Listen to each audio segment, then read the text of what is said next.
Thanks for giving me the opportunity to talk about millimetre-VLBI calibration here. So I'm Iniyan Natarajan.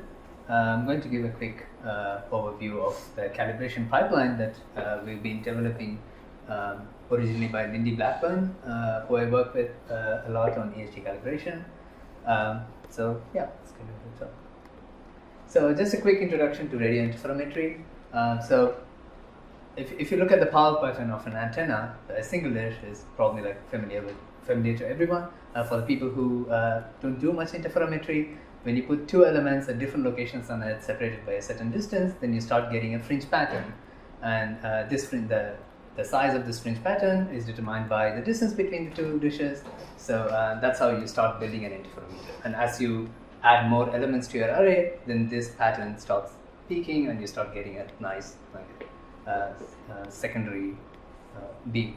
So the idea is to measure the correlation or the mutual coherence function of the electric field that is received at two different locations on Earth.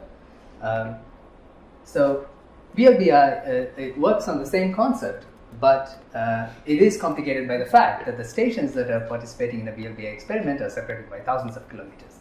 So here are some examples for VLBI arrays. Here is the EBN, where you have a lot of antennas in Europe and East Asia and one in South Africa. And there's a very long baseline array with a lot of antennas all over continental America.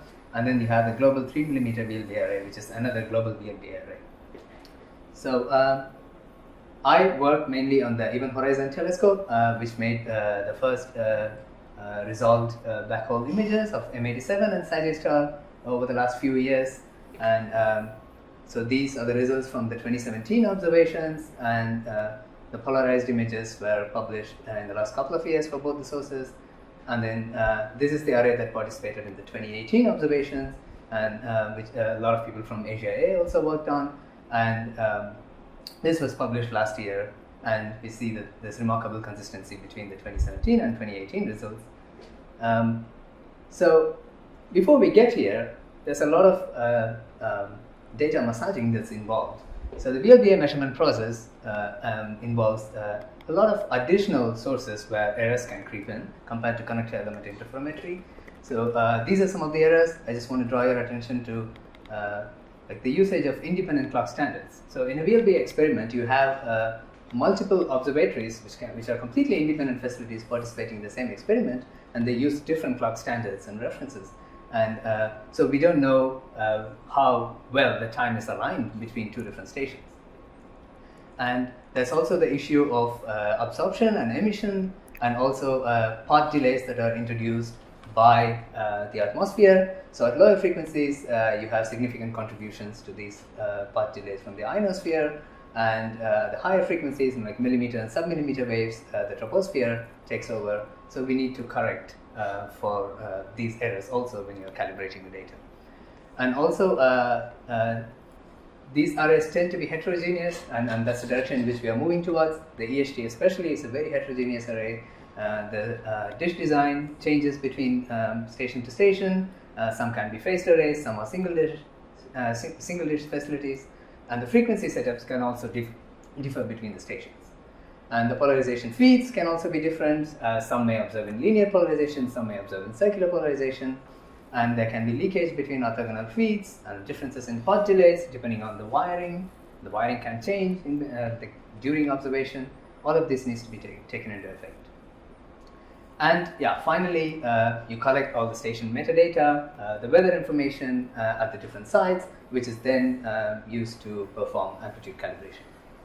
So the process of correcting for all these effects to recover accurate astrophysical signals is what is called calibration.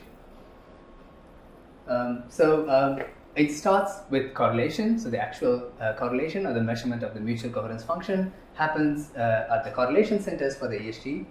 So it uses a software correlator called GIFX, and the EHT has 4 frequency bands. Like there's 2 side bands, and you have like 4 2 GHz bands, and 2 of which are correlated in the Max Planck Institute for Radio Astronomy in Bonn, and the other 2 are correlated at the MIT Haystack Observatory, and they're all then passed on to the next stage of processing after some validation and verification tests. And there is something called a correlator model, which accounts for many aspects of the Earth.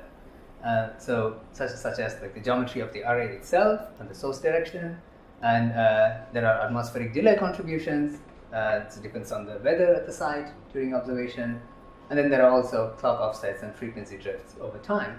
So the correlator model tries to correct for all these things in VLBI, but then there are residual errors like where the phases can drift over time and frequency, and that's what we need to correct in VLBI. So this is an additional step that we normally do, which we don't do in connected element interferometry. So ALMA is an essential part of EHT observations. So ALMA has 32 62.5 megahertz channels. EHT ultimately in the end has 32 58 megahertz channels. So there's a slight mismatch in the sizes of the frequency channels, but they're all aligned properly with the EHT zoom band. And so after correlation, you have some more averaging in time when you do the calibrated output, and then you can also further, after calibration, you can further average in time and also in frequency depending on the kind of analysis you want to do. So the data sizes are reduced drastically in these stages. So we've been working on this EHT-HOPS pipeline, and we've been trying to make it generic. So the idea is to calibrate data from any past or future EHT campaign and similar millimetre-VLBI arrays so that you can quickly provide reference calibrated data products under a common framework. The challenge is that EHT is an evolving array. Every year the array is different. We need to introduce more features into the calibration pipeline, and it's a heterogeneous array, and observations at 345 GHz have become routine in the last couple of years, and this poses unique challenges because atmospheric conditions at submillimeter wavelengths affect our observations even more, so you need to be quite careful in taking out these phase distortions introduced by the atmosphere.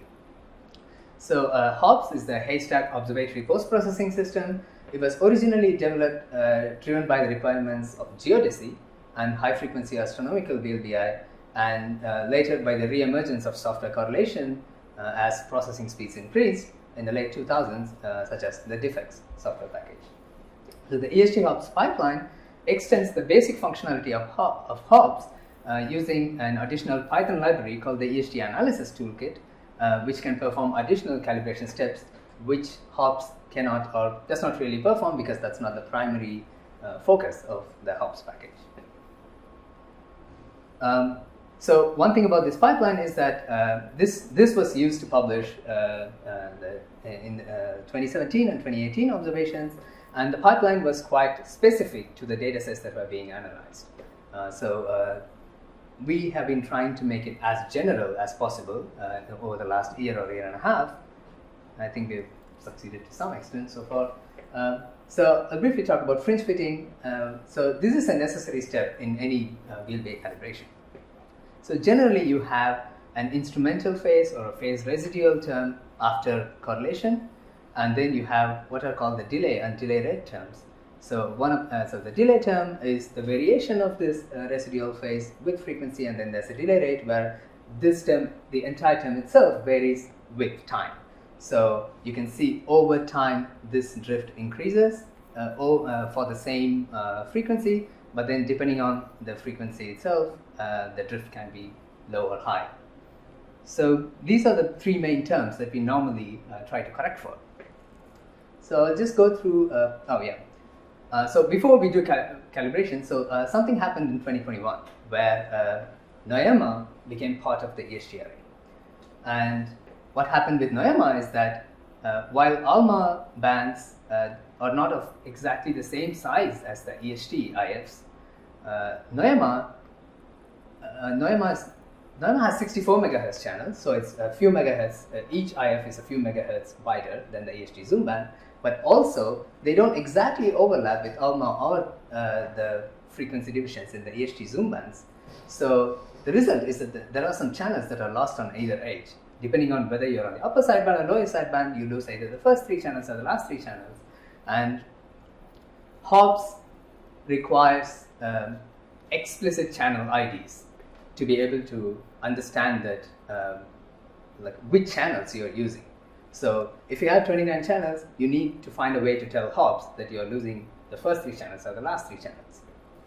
So we introduced this feature where the channel definitions and channel labels are consistent across all the stages of fringe fitting, and so this works now, so we can at least handle all the NOEMA baselines, but we still lose some NOEMA data on all the baselines that NOEMA participates, just because this frequency mismatch introduced mid-channel phase jumps, which at the moment we cannot correct with HOPS. So once you assign explicit channel IDs, once you can ensure that you know which channels you are looking at, you can start with the fringe fitting process. So the way HOPS does this is by iteratively building a more and more complex phase model until finally you do one round of fringe fitting with all the solutions that have been accumulated in the first 4 fringe fitting steps. So I'll just go through a few of these steps to get an idea of what happens when you fringe fit. So this is kind of the term that we looked at earlier. So you have a residual phase and a residual delay term that we try to fit over the bandpass. Once you try to fit these phases over the bandpass, you get like a bandpass shape and the bandpass slope of the delays over the 32 frequency channels for each baseline, each station and baseline. So these corrections are applied, and when you apply these corrections to your observations, so here is an example 86 GHz GMBA observation. So you can see how the phases drift before phase bandpass correction, and so it's the red ones are the phase, blue are the amplitude. We're not doing any amplitude correction so far. And after you correct with these phase bandpass shapes that you obtained after this step, then you see that the phases kind of line out and the slope has been taken away. So normally in fringe fitting, doing the previous step correctly is generally enough. But at millimeter and sub-millimeter wavelengths, you have nonlinear stochastic phase fluctuations that happen on the timescale of seconds due to tropospheric turbulence. So for this, HOPS does what's called an ad hoc phase correction. So what it does is for each scan, it picks the best reference station. This could be different from scan to scan, and it tries to correct for these ad hoc phases at timescales smaller than the coherence time for that particular baseline. And it uses a phase structure function to optimize the tuning parameters, and in the end, ultimately, all this like highly varying turbulent phases introduced by the troposphere are corrected, and you can finally average your data further past the coherence step. Then another step that we need to do before we stationize or close the solutions is called delay alignment. So the one thing, so this step currently requires ALMA to be present at least in some scans on any given epoch. So the analog paths from the receiver to the recording elements can be different, and they can introduce different delays between the right and left polarization or X and Y polarization. And so this, so there is something called the quality assurance that is done with the ALMA data, and this process ensures that the relative delay between the right and left ALMA polarization measurements are 0. So we can take advantage of this fact, and we reference all ALMA baselines to the right and left, the RR and LL components, and get a difference of the difference between the right and left for delays for each station, and you correct for that. So for each station, one delay and delay rate parameter per scan is fit, which minimizes the square error across all the baselines. So in the end, if you look at this difference, if you plot a histogram of these differences, you should find something like this, which is like neatly centered on 0 for both the delay and delay rates. So once this happens, then there's no difference, there's no polarization dependence between the delays. Then you can do the polarization independent fringe closure procedure, where you get delay and delay rate parameters per station. So once you go through this entire fringe fitting process, you've done what's called something like a phase self-calibration. So as a final step, you do amplitude calibration, and to do amplitude calibration, you need additional information from the participating sites, such as the weather data and the observing schedule and the mount types of the different stations. And we use all this information to do what's called a priori amplitude calibration. It's a priori because we need this data a priori from additional sources, and we correct, kind of scale the correlation coefficients to Jansky scales. So if you do something like this, after amplitude calibration, you can see the visibilities line up properly, and you can clearly see a ring structure starting to emerge in an plot. So another important feature that we've been working on together with Paul and a couple of other people at CfA is arbitrary polarization basis calibration. So traditionally, VLBI arrays generally use either linear or circular feeds to measure the polarization, but EHT observes in a mixed polarization mode. ALMA uses linear feeds, other sites use circular feeds. So all baselines to ALMA record visibilities in what's called a mixed pole basis. So, but if you write out the equation, all that is introduced here is just a static transformation matrix. And this gets implicitly applied when mixed pole visibilities are formed, and all the elements of matrix carry signal from Stokes' I. So if you write out a couple of elements, you can see that Stokes' I is present in all these elements. So when instrumental effects are present, which they always are, the station gains and the instrumental polarization or the polarization leakage must be known beforehand before visibilities in mixed pole mode can be converted to purely circular or linear basis. So the standard practice with EHT is that we obtain the gain tables from ALMA quality assurance process, use the pole convert software to convert to circular basis. But the issue with this is that this process is lengthy and it has been a significant source of delay. So it takes months, if not maybe a year, and issues not identified in this process can cause problems for pole convert, and this is something that pole convert cannot change or correct. And the alternative is to calibrate the mixed pole data directly, which are available months earlier, and we convert the data to circular polarization basis by just introducing the transformation matrix in the forward instrument model during imaging. So Paul's talk will deal with this in detail, and it's just a quick overview. Paul will go into details about this. So Paul imaged the pole converted data of EHT 2017 M87 and the mixed pole data, and qualitatively the images are quite consistent between each other. So we know that the mixed pole calibration features that we introduced in HOPS are working. So the pipeline at the end of the execution, it also provides a bunch of summary plots and diagnostic plots, so where you can see all, so at each step you can see the results of the process. So this is the right-left relative delays. After correction, you can see them lining up clearly, and if there are any outliers, they warrant further investigation. And there are, like, for example, this is the coherence loss plot. So after ad hoc phase correction, you can see whether there's any coherence loss as you average your visibilities over longer and longer intervals. I've also been working on an experimental Julia user interface. So when this is ready, this will become part of the pipeline, hopefully, and people will be able to dynamically plot and change the quantities and view the results of the reduction. The summary is that the pipeline is now public and it's ready to be used for millimetre-VLBI calibration, and it has a composable architecture. It doesn't really have a workflow management system yet.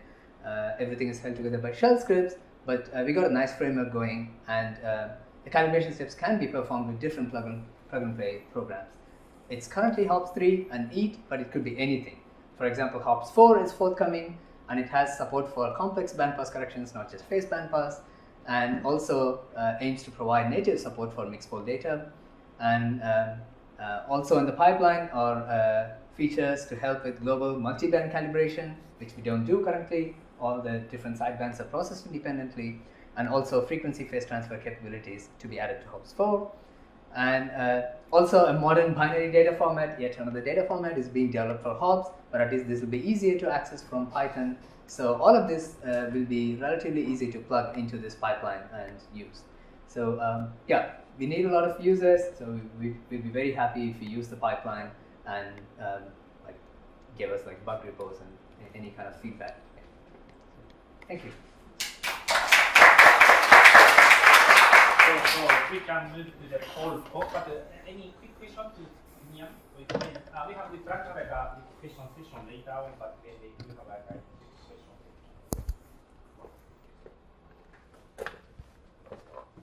So if you know, maybe Paul.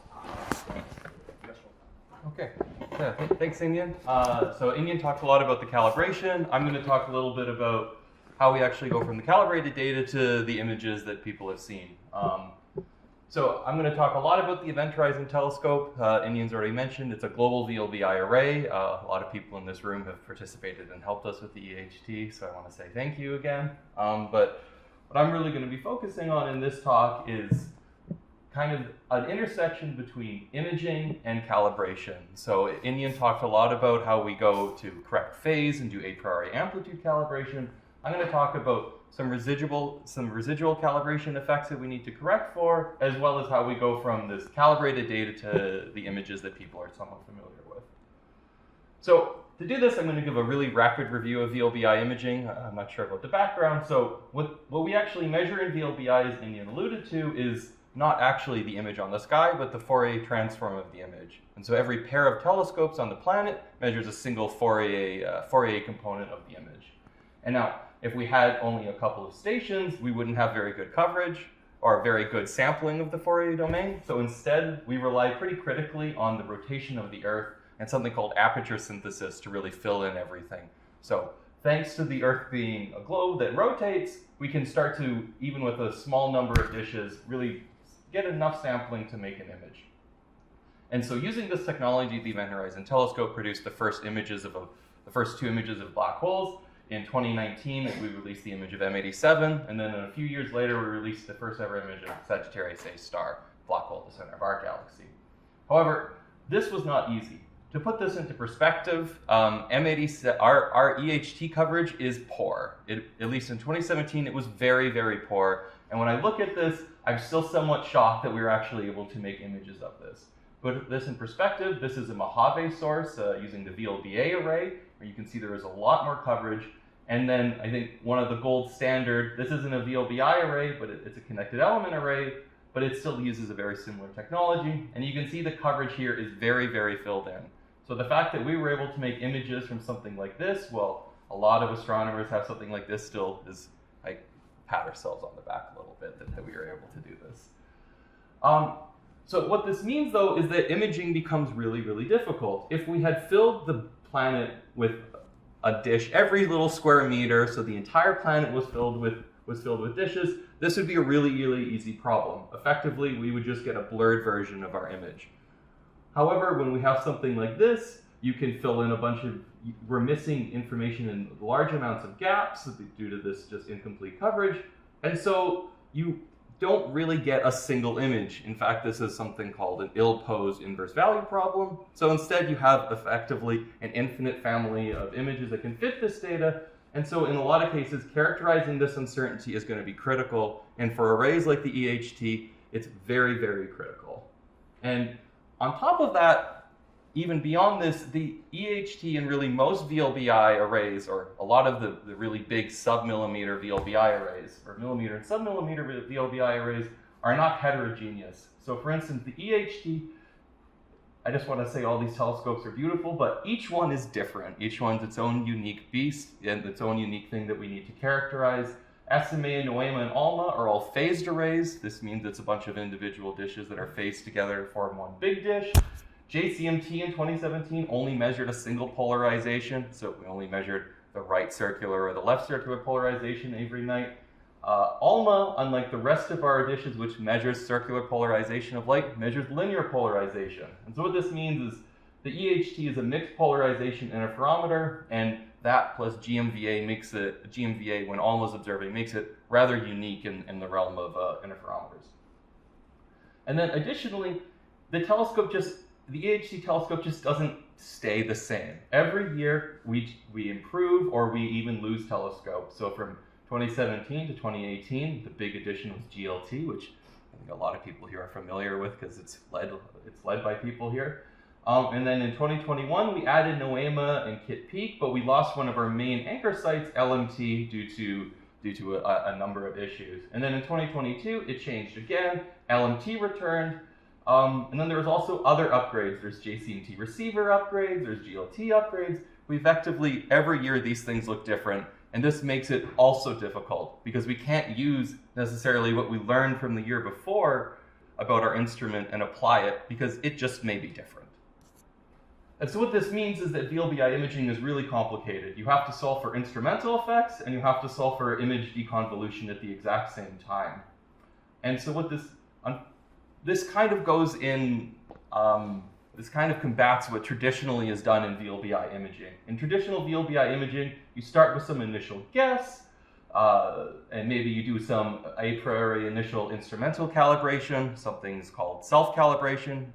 Then you may iterate for some steps, maybe add another Gaussian component to your image, see if it fits a little bit better. Then maybe you iterate, then maybe you do another self-calibration run, or maybe not. And you keep going and going and going until you end up at a point that you think the image is good. If this sounds kind of heuristic, it's because it is. It's really an art. There's people who are just really, really good at this, and people like myself who are not very good at this because I don't have the strong intuition to do it. So, but on top of that, the other thing that it does is it outputs a single image. And what this means is that I think VLBI is a fun place because you get to argue constantly about what's real and what's not real in an image. So you can have decades of discussion about whether something is real. But how it's usually solved is you have one image of a source and then you look at it a few times and you figure, okay, this core is real and there's obviously some fluff that's happening here. Maybe we don't believe the details, but we understand some parts. And so what this means is that radio astronomy, I think, is filled with doubt. We all like to fight. So this is a M87 Craig Walker movie. And there's aspects of this, a seasoned VLBI astronomer would be like, all right, clearly this is real and we believe aspects of this. Clearly this is just noise, unresolved artifacts in the image. What about this? What about this component here? What about this component here? Maybe, maybe not. I don't know. It's maybe if Craig Walker didn't image it and I imaged it, it would look completely different. It would, because I don't know what I'm doing. But to help solve this, one of the things that I've been working on is this package called Comrade, or composable modeling of radio emission. And the way we're going to try to solve this imaging problem is a little bit different. One, it's built along a new programming language called Julia that tries to be a little more syntactically friendly like Python while maintaining speed of more hardcore languages like C or C++.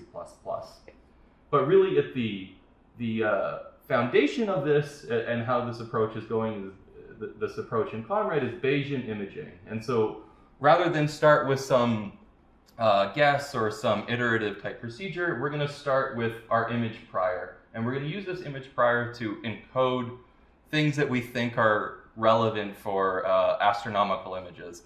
We think a lot of the time astronomical images, especially of AGN, will have a bright point source and then some extended fluffy flux that goes out from the jet. And so there's some sort of correlation structure in this image that we kind of want to capture.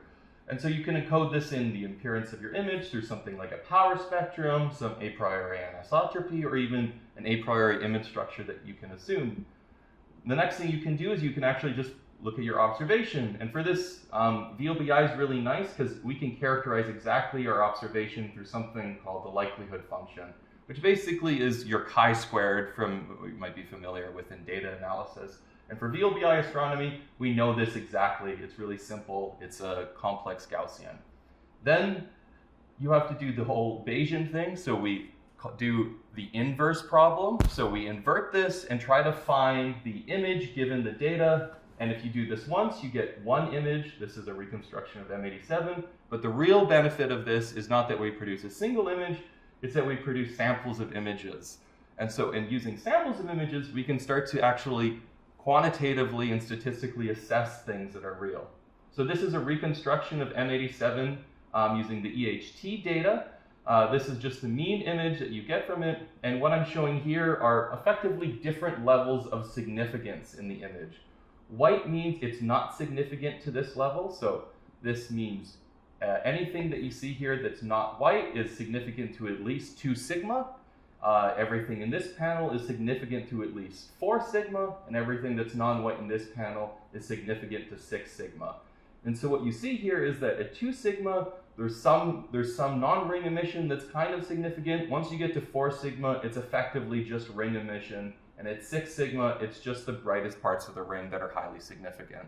So from this, you can start to say, at least for the M87 initial images, and with this pipeline, we are confident that there exists a ring, and likely confident that there exists a ring that's bright on the bottom, if you look at the uncertainty maps, which is comforting. But one of the other really nice things about this is this Bayesian approach lets you do things that are traditionally viewed with some doubt, namely super resolution. So this is a standard clean reconstruction or a standard imaging approach using clean, using the Mojave dataset at 15 gigahertz. If we repeat this with Comrade, you can see here at 15 gigahertz, we have substantial super resolution in the core. It is really quite substantial super resolution. And then similarly at 43 gigahertz, you can really start to zoom in on the core as well and see more high resolution features. Now, you might be asking, how much do I believe aspects of the super resolution? So one of the things we looked at was if you take the 43 gigahertz Comrade image and blur it so that it matches the resolution of the 43 gigahertz clean image, you can start to see that these images look really, really similar. So at least some aspects of the super resolution that we're getting are robust, and the 15 gigahertz image starts to look very similar to the 43 gigahertz image. You don't expect them to look exactly the same. There's some spectral evolution in the source, but the fact that key aspects of this inner jet region look as similar as they do gives us a lot of confidence that we're picking up on things that are somewhat robust in the image. However, one of the other things we want to do is try to figure out how to bring more calibration into this. And the reason is that a lot of this is tightly coupled to image structure. And while a lot of the processing that Iniyan talked about before helps a lot, there's a lot of things that fringe fitting won't correct. These are things like residual amplitude errors. So the a priori amplitude calibration works really well. I really thank all the people that process the metadata and produce it, but it's not perfect. And so sometimes if the telescope pointing is off a little bit, someone kicks a cable or some crazy stuff happens, you may have really large residual amplitude errors. We've seen stuff as large as 100 to 200% or even bigger for some low elevation sources. The other thing you might have is polarization leakage and differences in the telescope gains between the two feeds. And why is this? And so this is hard. So one of the things that we want to do to actually try to fix this in a pipeline I'm going to call Interpol that's part of Comrade is we effectively stick the instrument model into the whole pipeline. So rather just viewing imaging as by itself, we do imaging and residual calibration all together. And this is one of the really big benefits of doing this Bayesian approach. Adding these types of things just means adding a couple other parameters. I don't have to change my pipeline. I just have to include additional modeling effects. And so why might we want to do this? Well, this is what we actually kind of measure from the EHT, or this is a very simplified version, but this is something what we measure. This is the source visibilities, or these Fourier components. This is a feed rotation. So this models, if you have your telescope on the sky and you have two feeds, as you look on the sky, the feeds are going to rotate. So this is known a priori. We don't need to know of it. However, there's also something called polarization leakage. If you had a perfect thing, I could just measure a left-right polarization and up-down. But the feeds might be bent a little, or there might be some other aspect. So what I call right circular polarization or vertical polarization might end up getting converted into left circular polarization or horizontal polarization.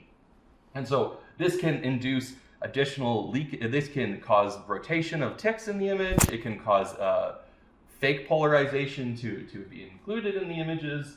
And then there's finally this G term, which are called gains. And the ratio of these are really, really important for circular interferometers. If you have large gain offsets, like large gain ratios, so if the gain you have for one feed of your telescope is very different from the other, you'll introduce large circular polarization and you'll have fake results, and you might have to, this is very hard to do properly. So separating for these effects, however, from source structure is really, really difficult. Every one of these effects, if you don't take them into account, can change your image. And so you have to bring in some amount of knowledge to try to solve this. The way this is done in EHT and almost all VLBI in general is to kind of take a staged approach, where if you look at your measured visibilities, this diagonal term, because it has Stokes I in it, should dominate. And so I can effectively ignore these off-diagonal components, even if there is leakage, because they'll just be overall small. And so with that, I can effectively drop these terms, just look at the diagonals, image that, and that's a pretty darn good proxy for just what the image on the sky looks like. After you do this for a few sources, I can then kind of fix what my source structure is, and then I can start to tackle D terms and these other instrumental effects, and then make my linear polarization images and so forth. The problem is that for arrays like the EHT, this is no longer true. And that's because this matrix of all the measurements you make is no longer just dominated by the diagonals. Every element of this is important and you need to characterize. And in fact, even if you had a perfectly unpolarized source, every coefficient of this matrix would be of the same magnitude. So you can't just drop terms of it. You have to take into everything into account. As Iniyan mentioned, the traditional approach for this is to do a lot of calibration using ALMA, using the process called QA2, where you look at a whole bunch of calibrators, characterize the telescope to the nth degree, and then if you get it right, you can then take off all these instrumental effects, apply a basis transformation, and recover perfect circular visibilities again. However, this takes months to years. In fact, it takes sometimes multiple years, and usually we get it wrong the first time, and so then we iterate and iterate and iterate, and this can slow down the EHT processing a lot. So what we do instead in this Interpol thing is, like I said previously, we model everything together. So we start with something like, if we had a perfectly circular feed array, we start with all the circular, we start with our image prior, make a guess for what the image looks like, then make guesses for what our gains or D terms look like for every station, and then compare it to the data, feedback, and then we can get our image reconstruction. Here's a polarized image reconstruction of M87 using such a pipeline. This is for circular arrays, which you can already use the traditional stuff for, but because we have this pipeline, if we want to switch to different arrays, like let's say ALMA, which has perfectly linear feeds, all you have to do is change the inner term of this whole Jones mess, or this sandwich of these different terms. We effectively just change how the feeds rotate on the sky. And once you do that, you can already handle linear feed arrays. So this type of pipeline will work for ALMA, will work for other linear feed arrays like VGOS or whatever, or if potentially in the future EHT is going to take out quarter wave plates because we're going to be observing such wide bandwidths that leakage and all this kind of stuff from our quarter wave plates will cause massive issues. So this lets us potentially just go pure linear. However, if you have your mixed feed array, it's also really easy. All we do is add an additional, like Iniyan mentioned, basis transformation matrix, and nothing else in this pipeline changes. So because we've set this up from effectively first principles, we can apply this to heterogeneous arrays of any nature, and I think effectively any VLBI array, or a lot of connected element arrays. So how does this work? I think in general, this works exceptionally well. This is a data that's been pol converted using the ALMA QA2 process. You can see the characteristic ring and this polarization pattern. And then with mixed pol, you see something very similar. There's a couple differences. This southwestern emission that's here in this pol converted data doesn't really exist in this mixed pol data. And some of the brightness asymmetry is changed. Some of the brightness peaks have changed a little bit. But by and large, and qualitatively and quantitatively, these are very similar. And so we took this as being pretty exciting, but you know, this is a ring. This also applies to other EHT targets. Here's the mixed polarization reconstruction of the AGN J1924, and here's the mixed polarization reconstruction of NRAO 530. These are published EHT targets.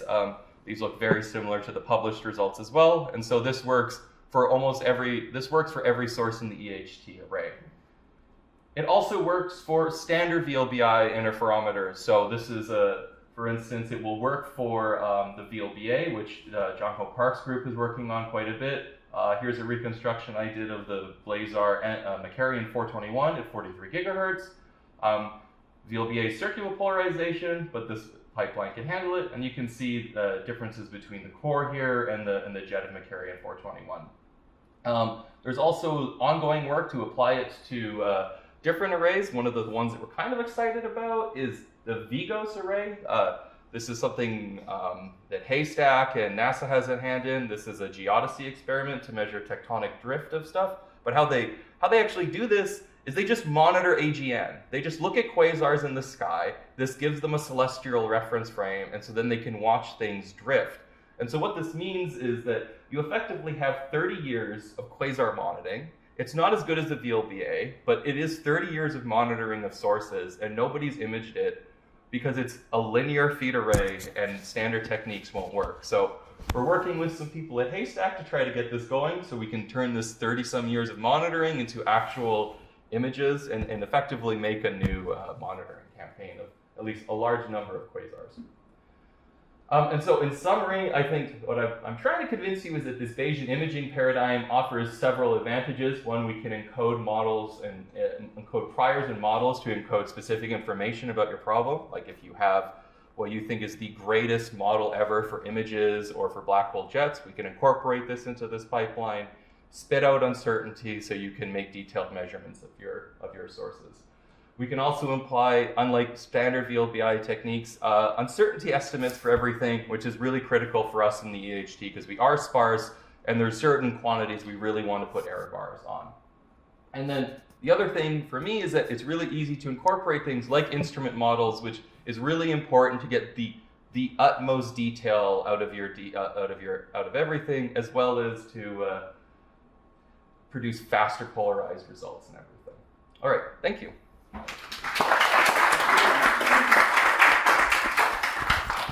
Invitation to Iniyan Paul.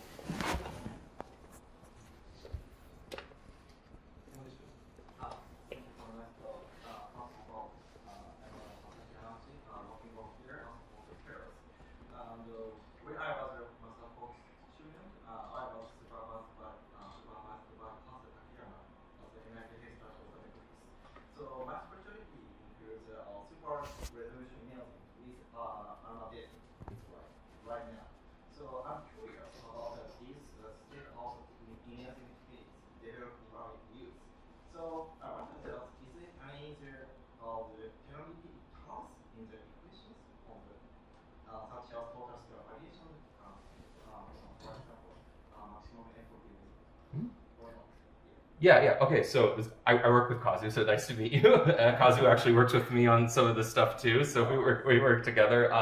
So at least some of the priors we use are actually related to total squared variation. And what you can show is that if you combine total squared variation with L2, you get a natural Gaussian process prior. So that has actually been used on quite a few of these images. And there will be a paper coming out soon that details some of this. But while we can use total squared variation, you can also use much more flexible things like more general Gaussian process models or other things like that. But yeah, this prior does act like a regularizer if you're familiar with Kazu's RML type imaging. The difference is that some of those regularization hyperparameters, we do it in such a way that we can solve for those while imaging, so you don't have to survey, and we get posterior on those as well. So I get free surveying as well when we do this.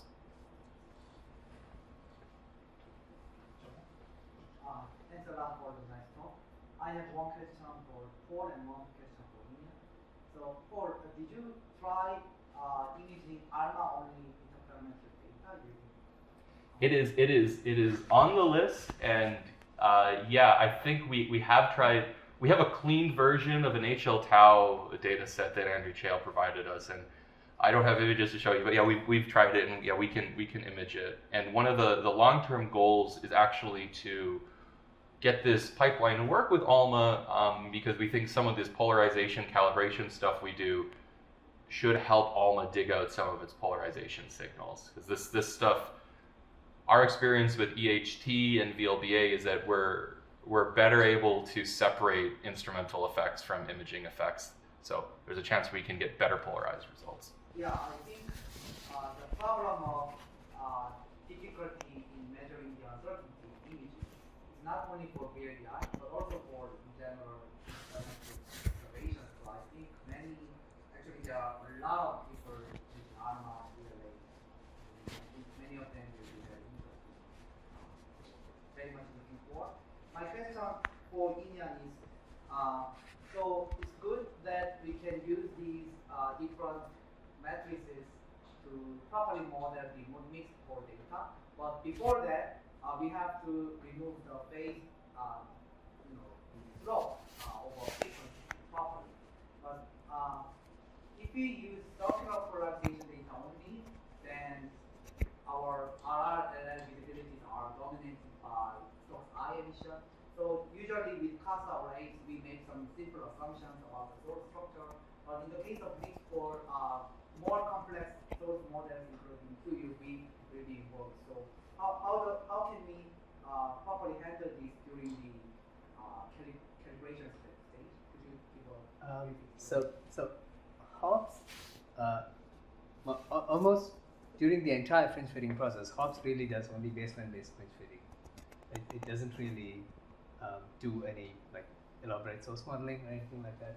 So normally, wherever you use ALMA as a reference, instead of using the strong RF or LL signals, you start using the XR and YL signals.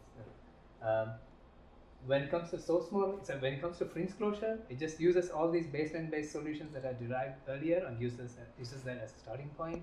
So it's kind of it doesn't have a way of like introducing complex source models in the calibration process. Yeah.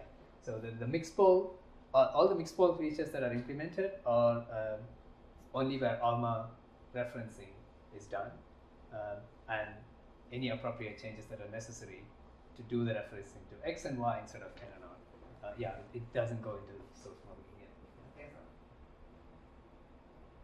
Yeah.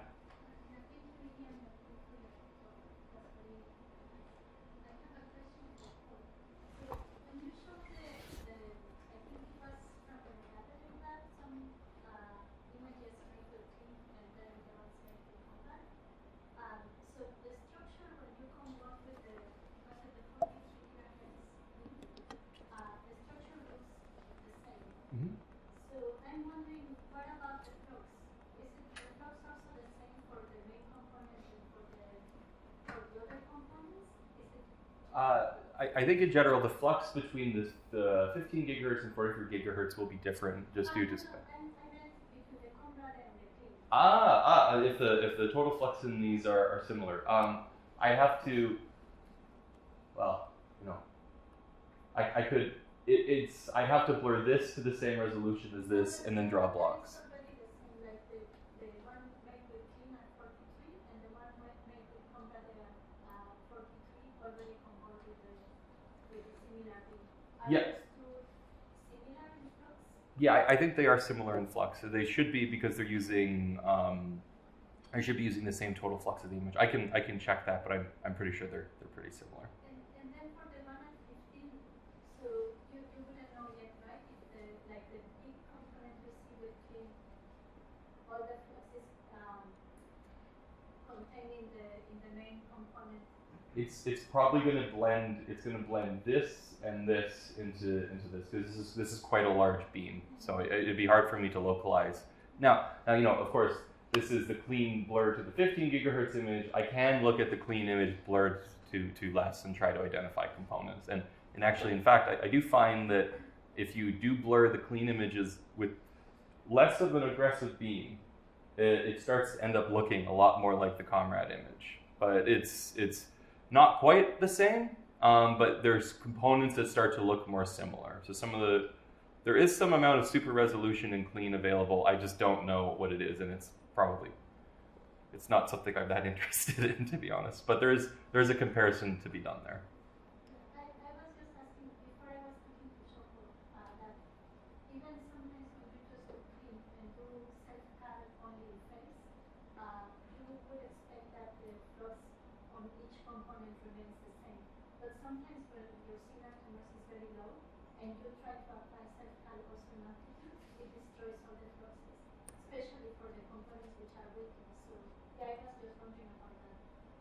Yeah, we can check. So I think one of the nice things about this source is this is a pretty, OJ is pretty bright here, so it's a lot of really high SNR data. And I want to mention, so this super resolution I'm seeing here is extreme, and the amount of super resolution I see is dependent on the overall brightness of the image, and it's really dependent on SNR. If you have really low SNR data, the super resolution I get is not nearly as extreme as this. But for something like this, where there's a really bright core-dominated component, it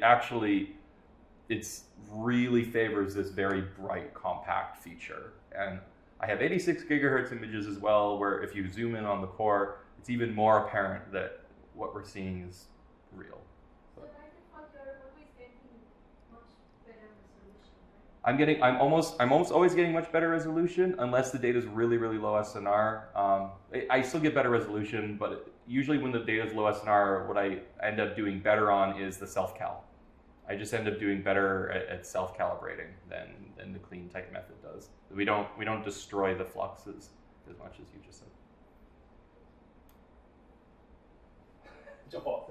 Related question.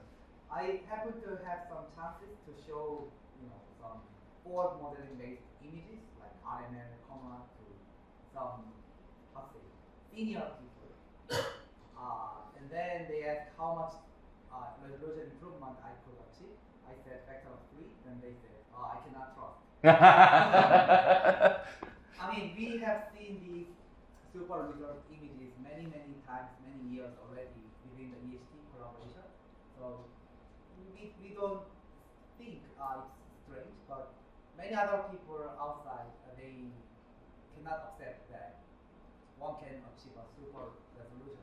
So I don't know. I mean, results are results. So yeah, we should trust them. But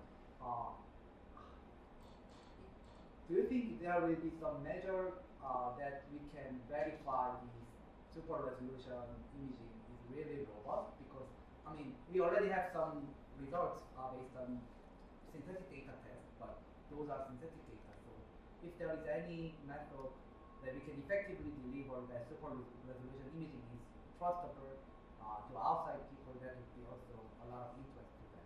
Yeah, so I try to get it a little bit with this, but it's more apparent if I didn't chop this third column that shows 86, but at least some amount of showing that the structure that I see at 15 gigahertz that I'm super resolving shows up at 86 gigahertz with about the same resolution that I'm claiming I have super resolution helps a little bit. My point with the clean imaging is always that once you blur it to the beam, you actually don't fit the data. If you actually compare the clean image to the data, you'll see you just don't fit the long baselines at all. And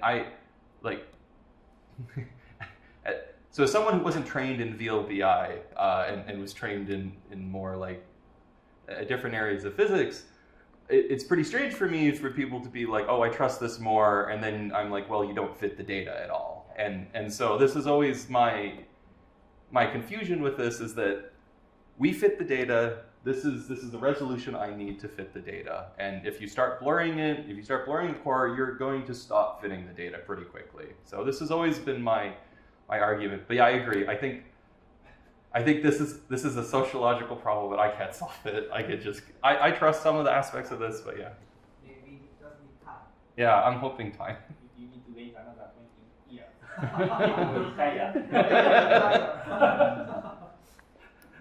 Any questions or comments?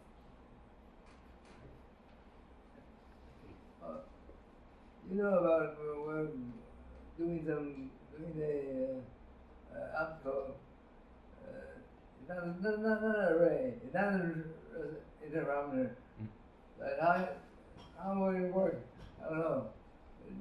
This was something designed 10 years ago, and it was designed to observe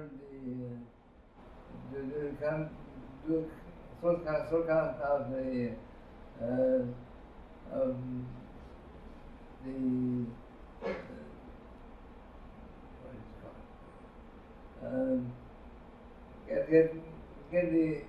get a strip of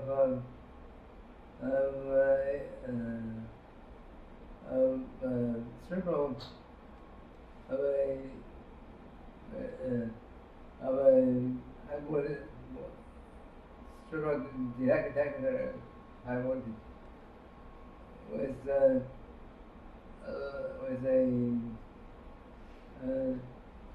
taking into account just how many oxidations what we taking out by the blocking of the sunlight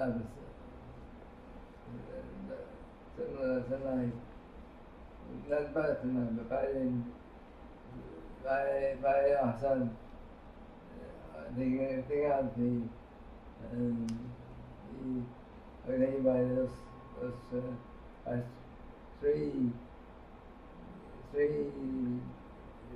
detectors. If you can imagine, it's just one strip of oxidation. Then by the detector was attached to each of the strip, and then with optical array in the back with a optical array is so this was then discovered rather than like the what Fred that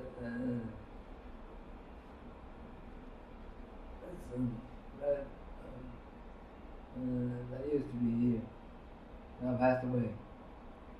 So he proposed it, and then I can see why is he doing that, but giving you a hard thing to do, I think. But what people are getting close to getting back done, anyway, three scopes with optical range. That's what I used to going to see, not to create at all, because nobody knows what's the say if you look at the very bright source, you're going to blind your modifier. But what would you like to see, or what would you see this thing can do in terms of interrogation? I'll start with that. While they thinking about what will be done and come out and probably another year to decide what the early experiment is. We used to be this thing discovered. There was done with a three telescope, separated. I don't know what electron now, probably around probably 50 meters. Yeah. I just wonder what you're thinking about radio now, but you presuming it goes with the similar in the router. That fits with the router and also the source, also the source time. Source time was very goes down very low. Almost optical. So what's your thinking about So question is like if we apply this technique to the optical interferometer. yeah. Is that the question? This question is what you do with it. I don't think they really using it now. And this is being done, and it's almost done. And so I just wonder what people do with the needs and everything on the optical interrogation, and to see what kind of science would you do with it. So I think for VLT or those tests Yeah. doing the optical interferometer, Yeah. right? So and they can only get the relative phase and amplitude. So do you have any plan to apply this technique for Yes. those limited to Yes. the array? We're already doing it. Already? Yeah, we're already. So Kazu Akiyama and myself are we're talking with like CTA and VLT people about using this exact same technology for optical interferometry, because a lot of the techniques we can use here will apply directly to optical interferometry, and we actually already have reconstructions of stellar surfaces with this stuff. That we've already started. Yeah, it's new of a couple months ago, but yeah, we're already starting. Kazu has a student working on it, so yeah, we lose some stuff because, like you said, you don't have a lot of phase information, but we can still reconstruct images with this, and actually the coverage, the Fourier coverage is very good. So you can actually get very good images from this. So yeah, we're working on it. Okay. Great. Okay, great. So then, any questions? Okay, so maybe time to finish up the colloquium today, and then Paul will stay with us by end of tomorrow, and Iniyan can be here by end of the Friday. So then we are doing like a mini workshop at the 14th floor library, previous library, like private meeting room. So if you want to talk with Paul and Iniyan, so please visit the room and catch them. Okay, so if there's no question, comments, thanks.